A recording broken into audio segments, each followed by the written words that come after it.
السلام عليكم ورحمة الله وبركاته. نحمده ونصلي على رسوله الكريم. أما بعد.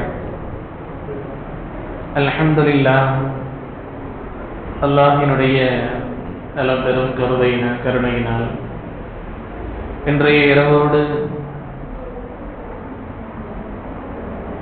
8 நோன்புகளையும் 9 தராவீகையும் 11 ஜுஸூக்களையும் நாம் நிறைவு செய்திருக்கின்றோம்.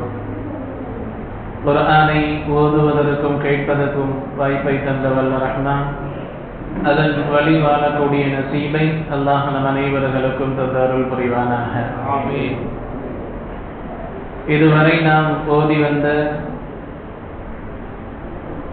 நோற்று வந்த நோன்புகள், ஓதி வந்த குர்ஆன் அத்துணையும் அல்லாஹ் தஆலா கபூல் செய்வானாக.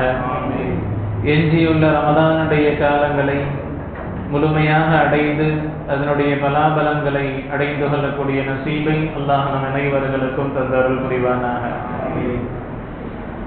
அன்பிற்குரிய அல்லாஹ் நல்லடியார்களே, இன்றைய தராவி 3 சூறாக்கள் வழியாக இன்றைக்கு ஓதப்பட்டது. நேற்றைக்கு ஆரம்பிக்கப்பட்ட சூரத்து தௌபாவினுடைய கொஞ்சமும், சூரா யூனுஸ் முழுமையாகவும், சூரத்துல் ஹூத் பெரும் பகுதியும் இன்றைய 20 ரக்அத்துகளில் ஓதி நிறைவு செய்யப்பட்டது. இன்றைய ஆயாத்துகளில் அல்லாஹ் தஆலா நிறைய வரலாறுகள் குறித்து அல்லாஹ் பேசினான். நூஹ் அலைஹிஸ்ஸலாம் அவர்களுடைய கூட்டத்தினுடைய வரலாறு, மூசா அலைஹிஸ்ஸலாம் அவர்களினுடைய பல்வேறு நிகழ்வுகள், குறிப்பாக ஃபிரௌன் கடலிலே மூழ்கடிக்கப்பட்ட அந்த நிகழ்வுகள் குறித்து அல்லாஹ் இங்கு பேசினான். அதேபோல நபி யூனுஸ் அலைஹிஸ்ஸலாம் அவர்களுடைய வரலாறையும் அவர்கள் சார்ந்த அவர்களுடைய கூட்டத்தினர்களுடைய முக்கியமான நிகழ்வுகள் குறித்தும் அல்லாஹ் தஆலா இன்றைய ஆயாத்துகளில் பேசினார். அதேபோல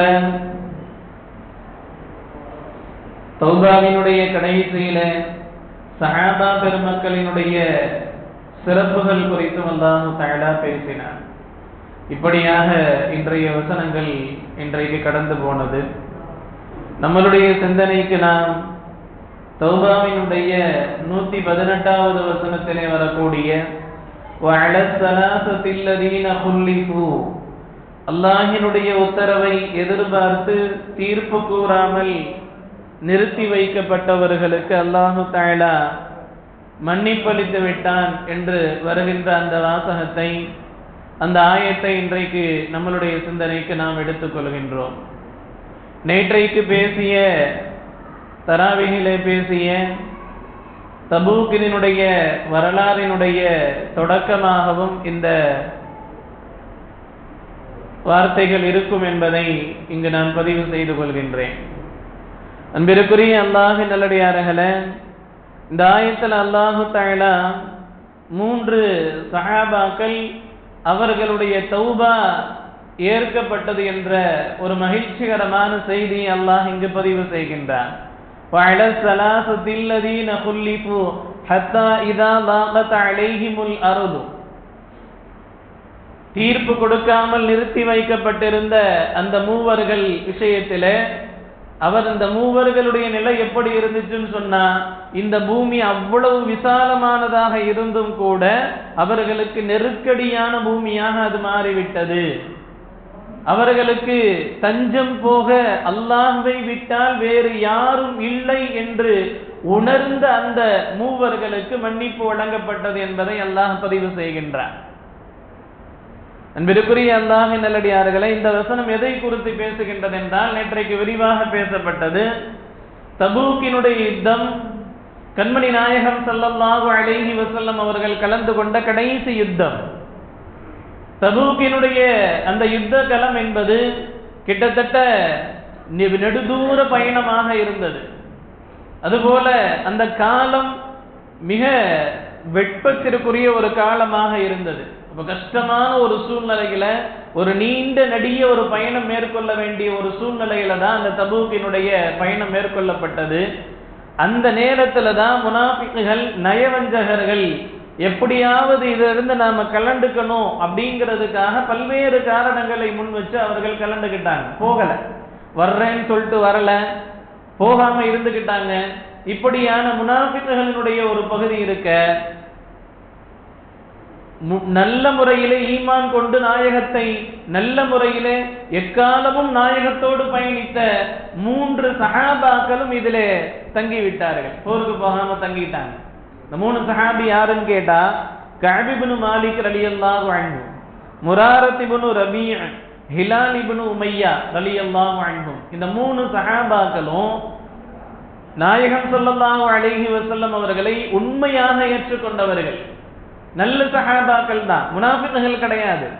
ஆனால் கஅப் இப்னு மாலிக் ரலியல்லாஹு அன்ஹு அவர்கள் என்ன நினைச்சாங்கன்னா, அவ்வளவு தூர பயணத்தை போக வேண்டியது இருக்குது, எல்லாரும் ஒவ்வொரு வாகனத்துல போறாங்க, நடந்து போறாங்க. நம்மள்கிட்ட அவர் கொஞ்சம் வசதி படைச்சவர், நம்மள்கிட்ட விரைவா செலுத்தக்கூடிய நல்ல ஒட்டகம் என்கிட்ட இருக்குது, நல்ல ஃபாஸ்டா போகக்கூடிய ஒட்டகம் என்கிட்ட இருக்குது. அதனால நம்ம வாகனம் பெஸ்ட் வாகனம், ஃபாஸ்டா நம்ம போயிடலாம் அப்படின்னு சொல்லி கொஞ்சம் அசால்ட்டா சோம்பேறித்தனமா இருந்தாங்க. அதுக்கப்புறம் அவங்களால கிளம்பவே முடியல. அதே போலதான் ஹிலால் இப்னு உமையா ரலியல்லாஹு அன்ஹு அவர்களும் முராரத் இப்னு ரபீஅ அவர்களும், இந்த 3 சஹாபாக்களுமே போகக்கூடாதுன்னு எண்ணம் இல்லை, போகிக்கலான்னு சோம்பேறித்தனம் பட்டாங்க, போக முடியாம போயிருச்சு. அப்போ போர் நடக்கல, திரும்ப வந்துட்டாங்க. வந்த பிறகு முனாஃபிக்குகள்லாம் முண்டி அடிச்சுட்டு போயிட்டு, யார ரசூலல்லாஹ் எனக்கு இந்த வேலை இருந்துச்சு, எனக்கு அந்த வேலை இருந்துச்சு அப்படின்னு சொல்லி ஒவ்வொருத்தரும் தான் பயணம் வராததுக்கு காரணத்தை, பொய்யான காரணங்களை சொன்னாங்க.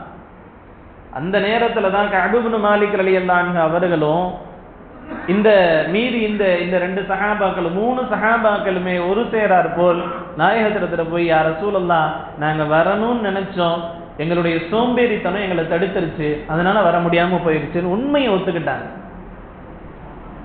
எந்த காரணத்தையும் சொல்லல, நான் அதனால வரல, இதனால வரல, இப்படி லேட் ஆயிடுச்சு, அப்படி லேட் ஆயிடுச்சு, எதுவும் சொல்லல. யார ரசூலல்லாஹ் நாங்க வரணும்னு நினைச்சோம், வர முடியல, வராம நாங்க தங்கிட்டோம்.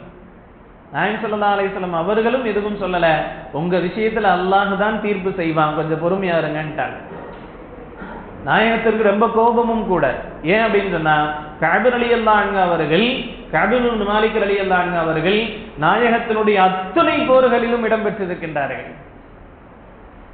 இன்னும் சொல்ல போனா, பயணத்தை முடிச்சுட்டு திரும்ப வந்துட்டு இருக்கும்போது கஅப் இப்னு மாலிக் எங்க அப்படின்னு சொல்லி நாயகம் ஸல்லல்லாஹு அலைஹி வஸல்லம் அவர்கள் தனியாக கேட்கிறாங்க. எங்க கஅபை நான் பார்க்கலையே அப்படின்னு கேட்கிறாங்க. அந்த அளவிற்கு நாயகத்தினுடைய உள்ளத்துல இடம்பெற்றவர். அப்போ இப்படிப்பட்டவங்களும் வராம போயிட்டாங்களே, நாயகத்துக்கு வருத்தம் இருந்துச்சு. அதனாலதான் சொன்னாங்க, நான் எதுவும் சொல்ல முடியாது, உங்களுடைய விஷயத்துல அல்லாஹ் தான் முடிவு செய்வான். ஆனா இவர்கள் உண்மையை சொல்லிட்டாங்க, யார சொல்றதா எந்த காரணமும் இல்ல, சோம்பேறித்தனத்தினால நாங்க வராம போயிட்டோம், உண்மையை ஒத்துக்கிட்டாங்க. நபி ஸல்லல்லாஹு அலைஹி வஸல்லம் அவர்கள் அல்லாஹ் தான் முடிவு செய்வாங்கன்னு சொன்னது மட்டுமல்ல, யாரும் இவர் கூட பேச்சு வச்சுக்காதீங்கன்னு விதிவிலக்கு வச்சுட்டாங்க. கஅப் இப்னு மாலிக் ரலியல்லாஹு அன்ஹு அவர்கள் தனிப்பட்ட விஷயங்கள்ல எழுதுறாங்க, 40 நாட்கள் வரைக்கும் இந்த பயணம் தொடர்ந்துச்சு.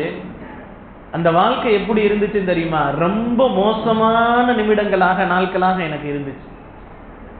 என்னுடைய உற்ற நண்பர் சஹாபி ஒருவர், என்னுடைய மச்சான் ஒருவர், அவர் சஹாபி, அவர்கிட்ட நான் சலாம் சொல்லுவேன், வேணுக்குன்னே போய் சலாம் சொல்லுவேன், எனக்கு பதில் சொல்லவே மாட்டார். நாயகம் ஸல்லல்லாஹு அலைஹி வஸல்லம் அவங்களுக்கு போய் முண்டிக்கிட்டு போய் நான் சலாம் சொல்லுவேன், எனக்கு பதில் சொல்ல மாட்டார். கடை வீதிக்கு நாங்க போவோம், எல்லாம் வியாபாரம் பண்ணுவோம், எல்லாம் பண்ணுவோம், ஆனா யாரும் என் கூட பேச மாட்டாங்க. அவ்வளவு இறுக்கமான ஒரு சூழ்நிலை. அல்லாஹ் குர்ஆன்ல பதிவு செய்யறான் இல்லையா, உலகம் அவ்வளவு விசாலமாக இருந்தும் இந்த பூமி இறுக்கமாக உணர்ந்தவர்கள் அப்படின்னு சொல்லிதான் அல்லாஹ்வே அந்த மன்னிப்பினுடைய வாசகத்துல பதிவு செய்யறான். எங்களுக்கு அவ்வளவு கஷ்டமா இருந்துச்சு. நாயகம் ஸல்லல்லாஹு அலைஹி வஸல்லம் தொழுகையில எப்பவும் ஓர கண்ணால் அங்கெங்கேயும் பார்க்க கூடாது இல்ல.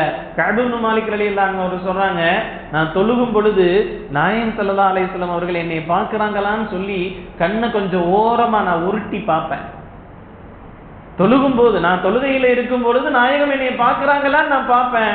கஅப் இப்னு மாலிக் ரலியல்லாஹு சொல்றாங்க, நான் தொழுது முடிக்கிற வரைக்கும் சத்தியமா நாயகம் என்னதான் பார்த்துக்கிட்டு இருப்பாங்க, என்னதான் பார்ப்பாங்க.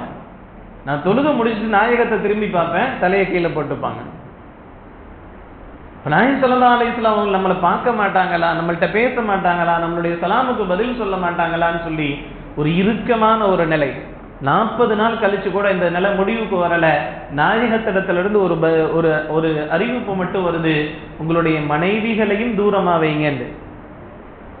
உடனே நான் கஅப் இப்னு மாலிக் ரலியல்லாஹு சொல்றாங்க, 40 நாள் கழிச்சு என்னுடைய மனைவிட்ட நீ உன்னுடைய தாயார் வீட்டில் போய் இரு, நாயகம் சொல்ற வரைக்கும் சொல்லி அனுப்பிட்டேன்றான். அந்த 40 நாள் அப்படிங்கிறது 50 நாளாக மாறுது. அடுத்த 10 நாள் கழிச்சு ஒரு சஹாபி ஓடோடி வர்றாங்க, கஅப் அவர்களே நீங்கள் நற்செய்தி பெற்று விட்டீர்கள், நாயகம் உங்களை உடனே அழைச்சிருக்கிறாங்க என்பதாக. கஅப் இப்னு மாலிக் ரலியல்லாஹு அன்ஹு அவர்களும் மற்ற 2 சஹாபாக்களும் ரொம்ப ஆவலோடு நாயகம் ஸல்லல்லாஹு அலைஹி வஸல்லம் அவங்களை நோக்கி ஓடி போறாங்க. போய் நாயகம் ஸல்லல்லாஹு அலைஹி வஸல்லம் அவங்கள்ட்ட போய் முன்னாடி நிற்கும் பொழுது நபி ஸல்லல்லாஹு அலைஹி வஸல்லம் சொல்றாங்க, கஅப் ரலியல்லாஹு அன்ஹு அவர்களே மற்ற 2 சஹாபாக்களையும் மூவரையும் பார்த்து, உங்களுடைய தாயினுடைய வயிற்றிலிருந்து வெளியில வரும் பொழுது எவ்வளவு பரிசுத்தமாக இருந்தீர்களோ, அப்பழுக்கற்றவர்களாக இருந்தீர்களோ, அதே போன்று இப்பொழுது நீங்கள் பரிசுத்தமாகி விட்டீர்கள், அல்லாஹ் உங்களுக்கு மன்னிப்பளித்து விட்டான் என்பதாக சொன்ன நேரத்துல அத்துணை சஹாபாக்களும் சந்தோஷம் அடைஞ்சாங்க. அத்துணை சஹாபாக்களும் சந்தோஷம் அடைஞ்சாங்க. கஅப் ரலியல்லாஹு அன்ஹு அவர்கள் சொல்றாங்க, அந்த 50 நாள் அப்படிங்கிறது அவ்வளவு நெருக்கடியான ஒரு இறுக்கமான ஒரு நாட்களாக இருந்துச்சு.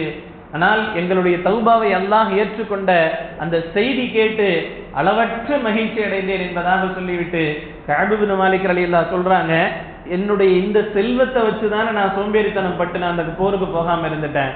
யா ரசூலுல்லாஹ், என்னுடைய ஒட்டுமொத்த சொத்தையும் நான் அல்லாஹ்வுக்கு அர்ப்பணிச்சிடுறேன். நான் இந்த செல்வம் தானே எனக்கு காரணமா இருந்துச்சு. இந்த உயர்தரமான ஒட்டகம் என்கிட்ட இருக்க போய் தானே இந்த ஒட்டகத்தை நான் வேகமாக செலுத்தி வந்துடலாம் நினைச்சுதானே நான் அசால்ட்டா இருந்து இந்த பாவத்தை செஞ்சுட்டேன். மொத்த சொத்தையும் நான் சதகா செஞ்சிடறேன்னு சொன்னாங்க.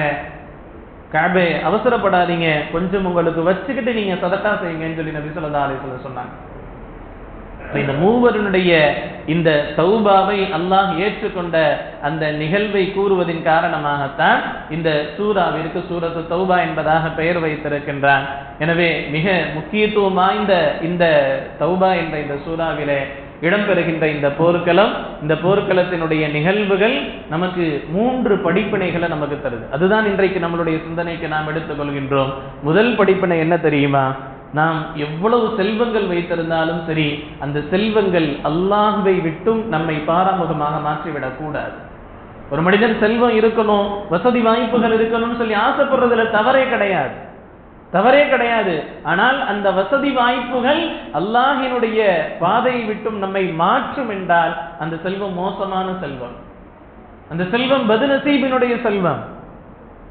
ஆக நம்மளுடைய செல்வத்திற்காக நாம் ஆசைப்படலாம், அந்த செல்வம் ஒருபோதும் அல்லாஹினுடைய பாதையை விட்டும், அல்லாஹினுடைய கட்டளையை விட்டும், அல்லாஹினுடைய ஏவல் விளக்கல்களை விட்டும் அந்த செல்வம் நம்மை நிலைமாற்றி விடக்கூடாது. இது நமக்கு முதல் சிந்தனை. இரண்டாவது, எந்த சூழ்நிலையிலையும் நாம் உண்மை பேசக்கூடியவர்களாக இருக்கணும். உண்மையை சொல்லிட்டோம்னு சொன்னா அந்த இடத்துல நமக்கு மன்னிப்பு என்பது உண்டு. நாம் அந்த நேரத்துல தயங்கிட்டு நாம பொய்யை சொல்லிட்டோம்னு சொன்னா அந்த பொய்யின் காரணமாக பல்வேறு இன்னல்களை நாம சந்திக்க வேண்டியது வரும். இப்போ எந்த சூழ்நிலையிலையும் நாம உண்மையை வெளிப்படுத்தக்கூடியவர்களாக இருக்கணும். அது எவ்வளவு சங்கடமாக இருந்தாலும் சரி, நான் இதனாலதான் இந்த தவறை செஞ்சேன்னு அந்த தன்னுடைய தவறை உணர்ந்து வெளிப்படுத்தக்கூடியவர்களாக இருக்கணும். மூணாவது, அல்லாஹ்விடத்துல அழுத்தமாக நாம் மன்னிப்பு கேட்டோம் என்றால் எவ்வளவு பெரிய பாவங்களையும் அல்லாஹ் மன்னித்து விடுகின்றான்.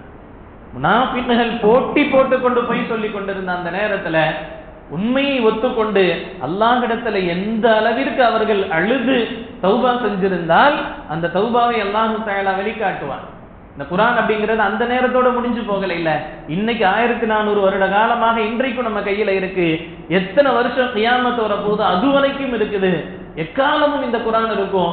அந்த குர்ஆன்ல இந்த 3 பேருடைய தௌபாவினுடைய ஆழத்தை, தௌபாவினுடைய வீரியத்தை அல்லாஹ் பதிவு செய்கின்றான்.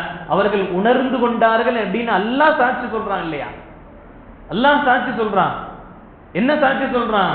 அல்லாஹ்வை விட்டால் அவர்களுக்கு வேறு தஞ்சமடைவதற்கு வாய்ப்பே இல்லை என்று உணர்ந்து கொண்டவர்களுக்கு நான் மன்னிப்பளிக்கின்றேன் அப்படின்னு சொல்லி அந்த ஆயத்துல பதிவு செய்யறான்னு சொன்னா அவர்களுக்கு அல்லாஹ் சாட்சி சொல்லி இருக்கின்றான் இல்லையா? அப்போ எவ்வளவு பெரிய பாவமாக இருந்தாலும் அல்லாஹ்விடத்துல இறைஞ்சி நாம கேட்கும் பொழுது அந்த பாவத்தை அல்லாஹ் மன்னிக்க கூடியவனாக இருக்கின்றான். எனவே அன்பிற்குரிய அல்லாஹ் நல்லடியார்களே, இன்றைய நம்மளுடைய சிந்தனைக்கு நாம் இந்த விஷயங்களை நாம் எடுத்துக்கொள்கின்றோம். வாழும் காலம் எல்லாம் அல்லாஹ்விற்கும் ரசூலுக்கும் கட்டுப்பட்ட நல்லடியார்களாக வாழ்ந்து மரணிக்கக்கூடிய நசீபை அல்லாஹ் நம் அனைவர்களுக்கும் தந்து அருள் புரிவானாக.